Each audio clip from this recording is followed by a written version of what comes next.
مكون واحد بس هنضيفه هيخلي القرص طعمها روعة جدا، وهقولك ازاي تطلع معانا هشة وطرية وزي القطن بالظبط.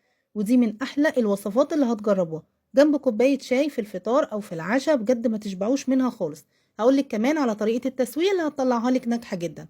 هنقول بسم الله ونصلي على الرسول عليه افضل الصلاة والسلام، وتعالوا نشوف وصفتنا. مكوناتنا بسيطة جدا. معايا كوباية لبن، حط عليها معلقة قشطة كبيرة، لو مش متوفر عندك القشطه ما تحطهاش، معلقه سكر، وكمان كيس خميره فوريه ما يعادل معلقه كبيره من الخميره الفوريه.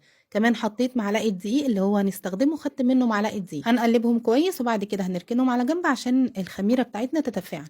معايا كيلو دقيق منخول كويس جدا، هحط عليه نص كوبايه سكر، وطبعا السكر حسب الرغبه. وده بقى المكون اللي هيخليها لنا في حته تانية خالص، طعمها وريحتها مختلفه عن اي قرص انت هتاكليها.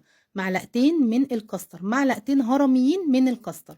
هقلبهم كويس جدا وبعد كده هضيف عليهم كوبايه من الماده الدهنيه. انا حاطه زيت على سمنه، لو انت حابه تحطي سمنه بس عادي جدا حطي اللي انت حباه، لو حابه تحطي نص زيت ونص سمنه، المهم نحط كوبايه ماده دهنيه. المهم زي ما انتوا شفتوا كده الكوبايه انا ملياها على الاخر. بعد كده بقى هبس الدقيق كويس جدا مع السمنه. شايفين بقى الخميره بتاعتنا؟ اول ما نلاقي بقى الخميره عملت فقاعات كده فوق الوش يبقى كده الخميره بتاعتنا ناجحه جدا، ونحطها على طول على الدقيق.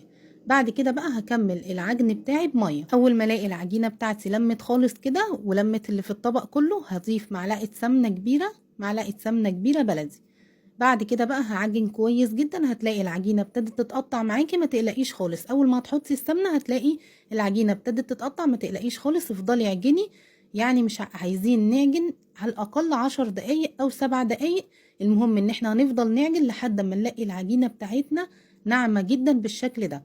سبتها بقى 10 دقايق بس تريح، وبعد كده بقى هقطعها لكور بالشكل ده. قطعيها بالحجم المناسب ليكي، انا قطعتها بالحجم ده. بعد كده بقى هنحشيها بحشوه بجد بتقلب البيت حرفيا. سكر حبيبات عادي، حطيت عليه نص معلقه قرفه، وبعد كده قلبتهم على بعض، وبعد كده حشيت القرص بتاعتي بالشكل ده. افرد كده الكوره بتاعتي، كوره العجين، بعد كده احط فيها نص معلقه من السكر والقرفه واقفلها بالشكل ده. لدهان الوش معايا معلقه عسل كبيره، معلقه عسل اسود خفاها بربع كوبايه ميه، بنزل بالعجينه بالشكل ده وانزل بيها في طبق السمسم بالشكل ده برضو. دي طريقه. والطريقه التانية بدهن برضو الميه بالعسل بالفرشه، وبعد كده برش السمسم فوق الوش. معاكي الطريقتين واللي انت حباها اعملي بيها القرص بتاعتك.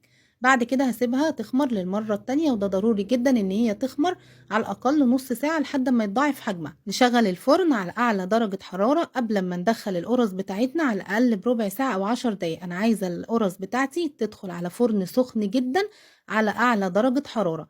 اول ما ادخل الصواني بتاعتي ههدي النار للوسط. بعد كده اول ما القرص بتاعتي القاع بتاعها يبقى لونه ذهبي، هشغل الشواية بتاعتي على طول، اهدي الشواية لحد ما الاقي تاخد برضو لون من فوق.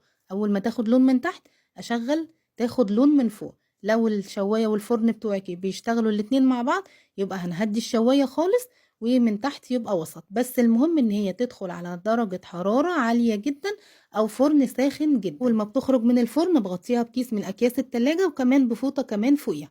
بعد كده بقى بسيبها حوالي 10 دقايق او ربع ساعة، واشيلها بقى في الفريزر لو حابة تشيليها في الفريزر. عايزة اقول لكم ان الكاستر مديها طعم حلو جدا وغني جدا، وبجد الريحة وهي بتستوي كأنك بتسوي بيتي فور بالظبط. انا واثقة ان كل اللي هيجربها هتعجبه. لو عجبكم الفيديو ما تنسوش اللايك والمتابعة.